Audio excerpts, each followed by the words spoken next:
രാജ്യം സ്വാതന്ത്ര്യത്തിന്റെ 78ാം വാർഷികം ആഘോഷിക്കുന്ന വേളയിലാണ് പശ്ചിമ ബംഗാളിൽ അനേകായിരം യുവ ഡോക്ടർമാർ നീതിക്കായി പോരാടുന്നത്. അവരുടെ മനോവീര്യം തകർക്കാനും സമരം കുളം തോണ്ടാനുമായി കരുതിക്കൂട്ടിയാണ് 40 പേരടങ്ങിയ സംഘം പ്രതിഷേധിക്കാനെന്ന് ചമഞ്ഞ് ആശുപത്രിക്കെതിരെ അക്രമം അഴിച്ചുവിട്ടത്.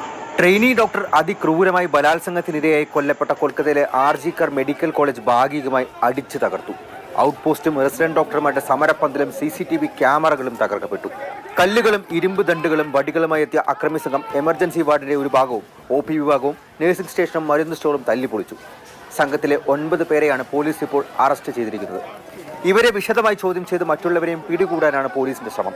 സ്വാതന്ത്ര്യദിനത്തിന് തൊട്ട് മുൻപുള്ള രാത്രിയാണ്. സ്ത്രീ സുരക്ഷ ആവശ്യപ്പെട്ട് പശ്ചിമ ബംഗാളിൽ ആകമാനം വലിയ പ്രതിഷേധങ്ങൾ നടക്കുന്നു.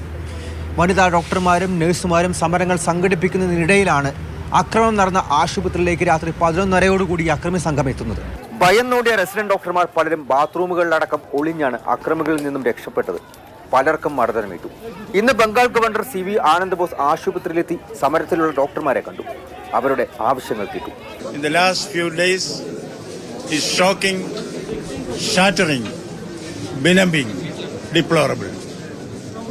It's a shame for Bengal, shame for India, shame for humanity.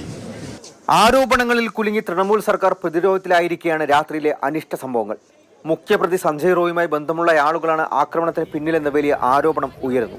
ബലാത്സംഗത്തിനിരയായി കൊല്ലപ്പെട്ട യുവ ഡോക്ടറുടെ വീട്ടിലെത്തി CBI സംഘം മാതാപിതാക്കളുടെ മൊഴിയെടുത്തു. 31കാരി കൂട്ടബലാത്സംഗത്തിനിരയായാണ് കൊല്ലപ്പെട്ടത് എന്ന് മാതാപിതാക്കൾ ആരോപിക്കുന്നുണ്ട്. അത് സാധൂകരിക്കുന്ന വിവരങ്ങളാണ് പോസ്റ്റ്മോർട്ടം രേഖകളിലും. നിലവിൽ CBIയുടെ കസ്റ്റഡിയിലാണ് പ്രതി സഞ്ജയ് ഉള്ളത്. 31കാരിയായ ട്രെയിനി ഡോക്ടറെ ബലാത്സംഗത്തിനിരയാക്കി കൊലപ്പെടുത്തിയ കേസിൽ ഒരാൾ ഇതുവരെ അറസ്റ്റിലായിട്ടുണ്ട്. പക്ഷേ 3 പേർക്ക് കേസിൽ പങ്കുണ്ട് എന്നാണ് കുടുംബാംഗങ്ങളും മറ്റു ഡോക്ടർമാരും ആരോപിക്കുന്നത്. പോസ്റ്റ്മോർട്ടം റിപ്പോർട്ടിലെ വിവരങ്ങളും ആശുപത്രി അധികൃതരുടെ മൊഴിയിലെ വൈരുദ്ധ്യവും ഈ ആരോപണങ്ങൾക്ക് വഴിവെച്ചിട്ടുമുണ്ട്.